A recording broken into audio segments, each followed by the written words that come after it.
رؤسا اور منصبداروں کی جانب سے اہل علم، صاحبان قلم، دانشمندوں اور قابل شخصیت کی عزت افزائی، ان پر عنایات اور لطف و کرم کے بے شمار قصے ہم نے پڑھے ہیں۔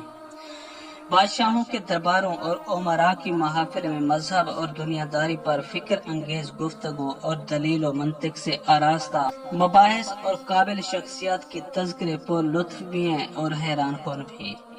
بخارا ایک زمانے میں علم و فنون کا مرکز اور اہل علم پر امرائے وقت کی عنایت کے لیے بھی مشہور تھا۔ مختلف کتب میں اسی شہر میں کپڑے کے ایک دولت مند تاجر ابو نصر کا تذکرہ بھی ملتا ہے، جو شعر و ادب کا دلدادہ اور غریب پرور بھی مشہور تھا۔ اسے ابو نصر کے نام سے جانا پہچانا جاتا تھا۔ ایک مرتبہ سخاوت اور بخشش میں مشہور ابو نصر کا تجارتی قافلہ بخارا لوٹ رہا تھا کہ شہر کے قریب ہی شدید تھکن کے باعث آرام کرنے کا فیصلہ کیا۔ یہ بخارا سے قریب ہی ایک قصبہ تھا۔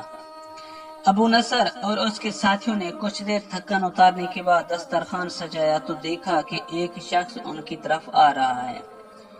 وہ چہرے مہرے اور حلیے سے ایک مفلس اور حالات کا ستایا ہوا انسان نظر آتا تھا۔ اس نے قریب پہنچ کر ابو نصر کی بابت دریافت کیا اور شناخت ہونے پر نہایت ادب سے اپنا تعارف کروایا۔ معلوم ہوا کہ وہ شاعر ہے، نام تاباں سلجھی ہے اور قریبی قصبے کا رہائشی ہے۔ اس نے ابو نصر کی شان میں چند اشعار پیش کرنے کی اجازت طلب کی اور ایک قصیدہ پڑھ ڈالا۔ ابو نصر شاعری کا عمدہ ذوق رکھتا تھا۔ وہ اس شاعر کے کلام سے بہت متاثر ہوا۔ اس کے ساتھی بھی تاباں کو داد دیے بغیر نہ رہ سکے۔ ابو ناصر نے اسے اشرفیوں سے نوازا اور شہر میں آ کر دوبارہ ملاقات کرنے کو کہا۔ تاباں سلجھی عمدہ شاعر ہی نہیں، قابل اور ذہین بھی تھا۔ وہ گفتگو کا سلیقہ بھی جانتا تھا۔ انعام وصول کرنے کے بعد اس نے ابو نصر کو کہا، بندہ پرور، آپ کی اہل علم پر عنایت کا کیا کہنا؟ یہ انعام بہت زیادہ ہے، لیکن آپ کچھ بھول رہے ہیں۔ اب ابو نصر کی نظریں اس کے چہرے پر ٹک گئی۔